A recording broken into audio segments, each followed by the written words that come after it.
reform to make the world a safer place. I feel we've done that.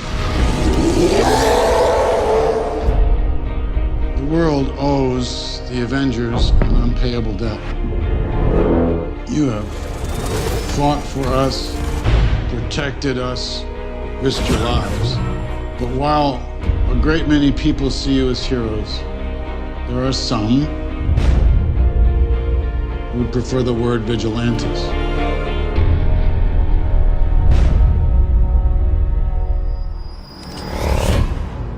When we were sitting down and beginning to think of the third Captain America film, we realized that Winter Soldier and the fact that audiences had embraced that film all around the world gave us the leeway to do things that were tonally somewhat different than we'd done in our films in the past, but also do things that have incredible repercussions for the films to come. There's one storyline from the comics that is the epitome of bringing the Marvel characters to a turning point, and it's Civil War. Iron Man and Cap have such a good juxtaposition. They come from such opposite worlds in their beliefs and their personality, and it just builds this really wonderful friction. The concept of Civil War is very important to us. We felt like we needed to go in a radical direction if we were going to do another Captain America film. When you flip through the issues of Civil War, you'll have, in any given panel, a dozen characters fighting a dozen characters. And there are hundreds of characters over the course of that 7-issue book. It was always led by character, and then spectacle would follow. Marvel and Kevin, particularly, don't mind the big swings. So the thing that maybe some people might step away from and say, oh, it's too early for this, or we don't have enough characters or whatever, that we can possibly do that, they go, let's try it. And in trying it and in developing it, we all, oh, this won't be exactly like the comic, but boy, this will be pretty cool. By this point, people know Steve Rogers very, very well. People know Tony Stark very, very well. We know how they work together, and we know that they have some issues with each other. They're very, very different people. You know, you may not be a threat, but you better stop pretending to be a hero. A hero? Like you? You're a laboratory experiment, Rogers. The book, Civil War, is so grounded in this idea of Captain America leading one side versus Iron Man leading the other side that we just felt that if we were going to try it in the MCU, it was critical that we had those two components. Civil War became the overriding principle. It was like, we do realize we need Robert. Wow, it's so weird how you run into people at the airport. Don't you think that's weird? Definitely weird. To me, what's super exciting is like Cap needs to grow and change and have darker, more complex challenges. And I think for Tony, it's like, you know, what are the real world challenges and ramifications of dealing with superheroes on planet Earth? There's no decision-making process involved for me here. We need to be put in check. Watching the two of them together and seeing them, you know, being in the moment and listening to each other was absolutely so much fun to watch. Everybody is always looking for ways to surprise themselves and surprise audiences about where we can go. And we had a very clear idea about how we wanted to do that with this movie. And I think once Robert got into that, he became very, very excited about it. And he's been an amazing collaborator on this film. It's no secret, I love Chris Evans. I deeply respect the guy, and I learned from working with him. And he's also really reverential to me, which goes a long way. Downey might be my favorite actor. And it's just, it's such a, you know. I'm glad we spoke before this little sit down. The fact that now Iron Man and almost every Avenger is in Captain America Civil War showcases just how far we've come in the development of the cinematic universe. That we can now, with these beloved actors, these beloved, globally recognized iconic characters, bring to life some spectacular storylines from the comics is a dream come true. The movie is consciously an effort to bring some of the tone and style of Winter Soldier and merge it with a new style that we're going to use for Infinity War, which is a grander scale look and less handheld. So the styles are merged, and as the movie progresses, it shifts from one tone and style to another. And that was very important to us. Yeah, this is going to be a great shot. Directing is storytelling. And when you hear them engaging you in the story and coming up with ideas and seeing the glint in their eye, the excitement about doing something like this, you know you have something special. Love the Russos. Love me some Russos. We just have a pretty good line of communication open between us. There's nothing I don't like about them as directors. There's just kind of a simpatico with the way that I like to influence things and then step back and really follow their lead. It's just this kind of dance, this creative dance you want to have. They know these comic books and these scripts inside and out. I think it wasn't a fluke what they did on Cap 2. You know, and now coming into this, you see it. You see the footage. They just have an eye and a gift for telling these stories. Yeah, the wings pop out, he does that. as you come down.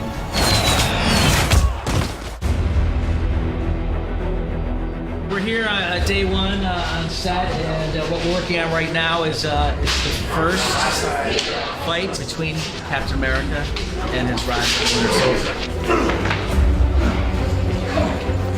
You gotta get out of there! Oh shit! And then you go. We want these fights to be big character moments. We don't want there to be fighting just for the hell of fighting. There's a lot of story coming into these fights. And Sebastian in the last one did a bit of fighting, quite a bit, but not as much as he did on this one. Seb put in so much work in pre-prep to train these fights. With Chris the same. Chris will pick up fights so quickly where if it's hand-to-hand combat, they're so good you can use them. And that is a better way to shoot fights because you see more of the actor, you can shoot wider, you don't have to hide anything when it's your real actors doing this combat. The Bucky apartment sequence, that was insane because that is like a Kickstarter for action in this movie because it starts with the apartment, goes to the stairwell, goes outside the apartment, and then into the second unit where they did that epic car chase. 3, 2, 1, action!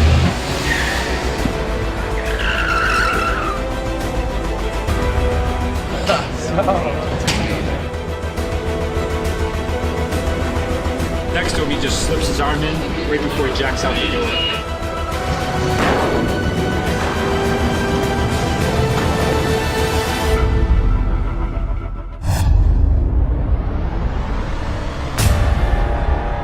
We follow the continuing story of the Winter Soldier, who Captain America cares very much about and who believes he can get his best friend back. Bucky was the guy who's always been there, he's always had his back, and Steve's a loyal guy. I'm sure there's a certain sense of guilt based on what happened to Bucky. Which Bucky am I talking to?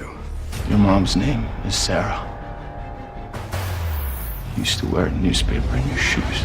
As much as Civil War is the trappings of the film, it's really about Steve making a decision for the first time that's personal over sort of a global version of doing the right thing. I was really excited when I read the script. I didn't really know where they were going to take it because the playing field was so open they could have done anything with the character. What was fun about the script was that when you were reading him, you never knew where he was going to swing, which side of the fence. He might become the Winter Soldier, he might be Bucky Barnes. So there was a lot of playing room there, and that was fun. More kills than anyone in Hydra history, and that was before the serum. You know, my main goal over the past 3 movies has been to find Bucky. So now that I've found him, is just trying to nurture a relationship between the metal arm guy. You were that in it. I was in it. You were in it. I was gone from the beginning of the movie. Falcon, who is Cap's new brother-in-arms, his best friend in the modern world. Full-on Avenger. Hey, you're looking at an Avenger guy. Remember that. This guy. Yeah, thank you. Marvel has made a concerted effort to help Sam Wilson evolve into an Avenger. It's great. I love my new suit. I got my little splash of red. I got Tony Starkerized. Yeah, he high-teched up my suit. And I got Red Wing. Thanks, Sam. Don't thank me. I'm not thinking that thing. What I'm holding is the scale model of Red Wing. A lot of the flying around we'll be doing with CG, but when we go out on set, we like to have lighting reference. So we'll shoot a shot with CG Red Wing. You won't see any Red Wing flying around, but afterwards we'll walk in and then pretend like we're flying Red Wing with the model on the stick. And then when it appears in the theater, it'll look real. I got my new jetpack. There's nothing, natural about flying for a human. Man, it's so annoying that you guys won't let me fly. But, I could be doing worse. I could be a superhero that runs and not just be running around all day. I'm so tired. How many takes of this are we doing? Action! There's a giant set piece that opens the film in Lagos, Nigeria, which is a lot of fun. Our amazing locations team found this backlot, essentially, where we built Lagos, Nigeria, which wasn't an easy feat. When you're able to film in places that are a 360-degree real environment, it allows the cameramen a lot more freedom as to how they frame shots.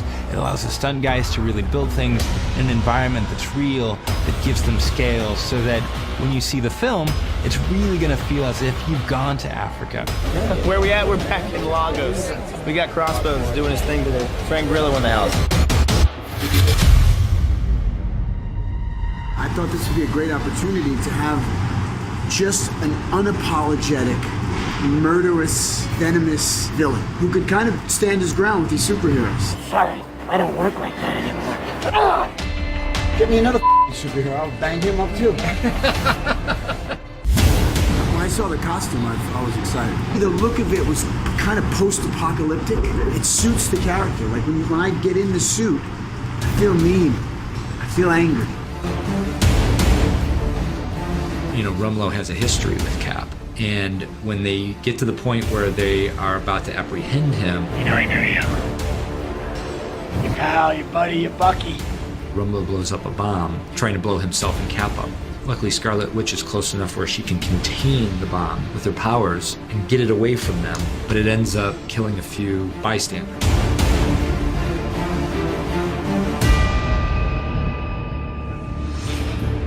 I remember reading it and being really excited by my character's just arc in general. I like the idea of her being terrified of her own abilities. The Russos wanted to really keep Wanda's movement to be Wanda's movement, because that's what makes her unique. So what the new elements that we are adding is flying, floating, those kinds of things. It's not just shooting energy towards robots. There's some things that happen that aren't just about like being harmful. It's about moving things. It's about helping Cap take a jump. Like, how do I get energy to launch him? We try to ground it in this sort of telekinesis, applied telekinesis. It seems like she's getting better at it all the time. Yeah. And we'd love to draw on that for an Infinity War DVD. Yeah. If you were to ask us who we think the most powerful in the universe is at the moment, just based on what we've seen on screen, it's the Scarlet Witch. That makes her a very interesting character because she's also the youngest. Her abilities are just probably the most formidable. I think we need each other in a lot of ways. You know, I need her abilities for a lot of things, and then she needs me to kind of keep her head straight. She's kind of a loose cannon, insecure and powerful and just all terrifying in itself.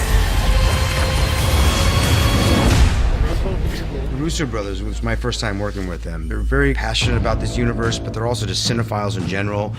And they refer to a lot of different things. They refer to, like, in Hawkeye's, like, maybe I think like Han Solo. I'm like, well, I'm glad you think that way, because that's kind of what I was kind of hoping for, very irreverent and kind of same sort of skill set, essentially. Don't you think Laura would be disappointed? Neither are you. What you're seeing here is the third version, the Hawkeye bow. Made a few changes, lightweight, easy to handle. We took back and went to the Avengers 1 quiver with a few modifications. It's slick, it's thinner, it's lighter, easy to work with. The bow, we need to make the draw pretty easy for certain scenes. And the way to do it is we take the bow, we pull it back, we make a mold in this position and remake the entire bow so that when he grabs it, he needs to pull fast, not too much stress. We have a 12-hour day, he's got to pull it in excess of 100 times a day. Got to help him out. Buckled in? Yeah. No, I'm good.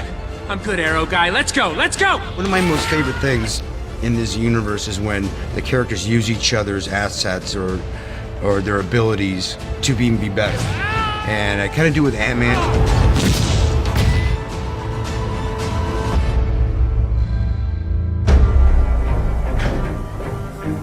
Put a little coffee in him, but he's all right.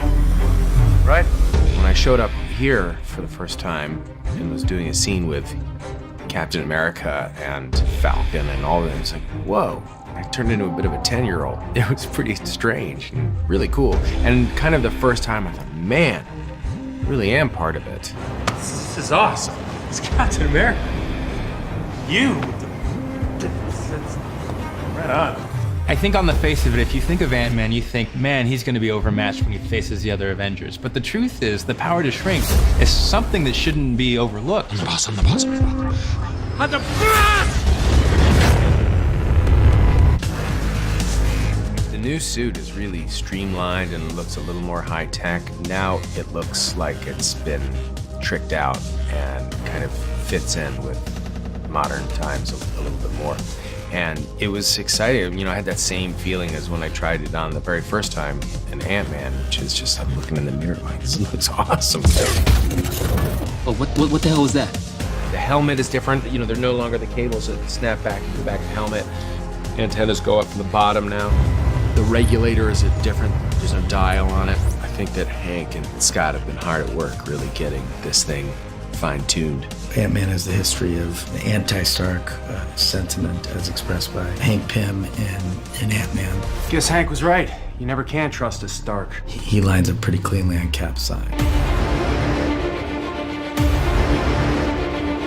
You want to surprise the audience, and you want to make some choices that are interesting, because if everyone can predict who's going to be on whose side going into the movie, we didn't do our job right. So there are some, you know, surprising choices made in the film. But also, I would say what was really determinative too was it was really important to us that every single character had a personal, emotional reason for making the choice that they made. That was trackable in their arc from the beginning and end of the movie. And sort of that, I think, was the most fun part of deciding who sided where, was figuring out what on the deepest level could move these characters to go one way or the other.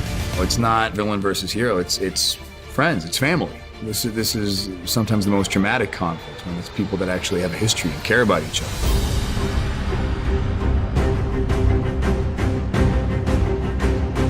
I obviously start out with Falcon, Mackie. You know, he's been Cap's right-hand man for a while now. Falcon, he slows everybody down. You know, he's like the character, like the bigger guy in the Goonies. That's how I look at him. And we've since, you know, we found Bucky first, we broke him free, so we in turn have the Winter Soldier on our squad as well. We also have the Scarlet Witch. I was just kind of looking around like, we've got a really good team, you guys. And it felt that way. And we had like all the jokey people on our team. What are you guys doing? Dude, don't worry about it. What? It's just, You guys gonna run through the fire or something? We recruit Paul Rudd. We recruit Ant-Man. Mackie does, because Mackie has a little history with him. I thought I didn't have any abilities. What's Ant-Man gonna do? Can't forget Renner. We get Hawkeye. That's a huge get. We're facing off what I think is a pretty good team on the other side too, if I think about it. Tony's side is a little more complex. The surprise members of that team is Black Widow. You partially agree with me. I would like to take that. This is unprecedented. I'm thrilled. She makes an ideological choice rather than an emotional choice. The emotional choice obviously would be the side with Cap. It's painful, I think, that she's, I don't want to say turned her back to Steve, but she's definitely, you know, she's gone a different direction. What are you doing here? I didn't want you to be alone. They do care about each other. They are in some ways a brother and sister, but it doesn't mean they agree about everything all the time. And that's what makes Civil War so compelling, is the people that you would naturally think would flock together are split apart by something that's very real. In the absence of Fury, she's thinking like a Nick Fury in this movie. More guns, which means more headaches for somebody, probably us.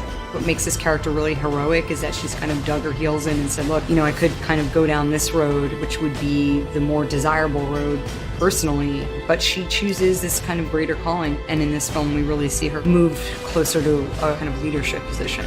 You'll have to understand if we seem a little blindsided. We knew someone was going to have to think one way and then see the consequences of their actions and turn. We chose Natasha as the one who could have a conscience ultimately and say, oh, this is too far. She's a bit torn in her relationship with Tony. I think she really sees Tony very clearly, sees his weaknesses as being a danger for the team. You don't get it, Stark. It's not yours to handle. It's clear you can't be objective.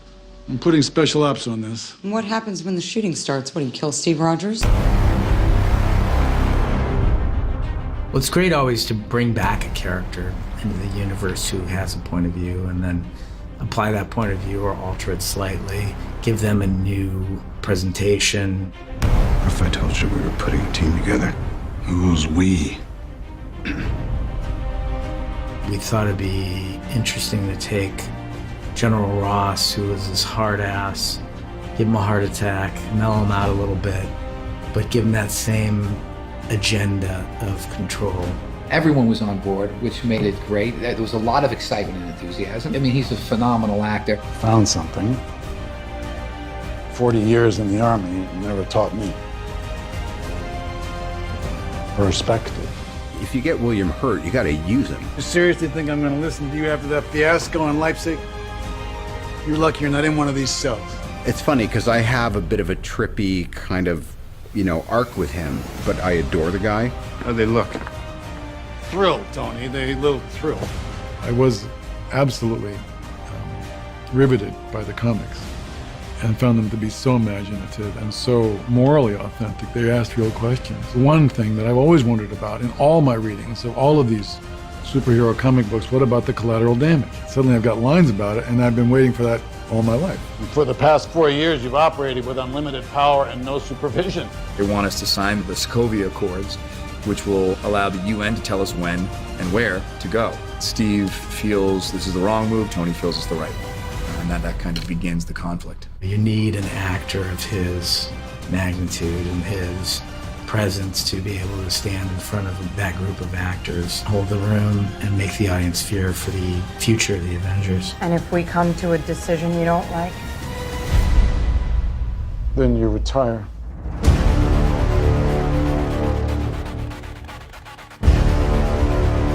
Rhodey, the War Machine, here's a guy who's only really ever served in the military. So the idea of oversight to him is nothing new. Right. 117 countries want to ratify this. You're just like, nah, we got it. Look, how long are you going to play both sides?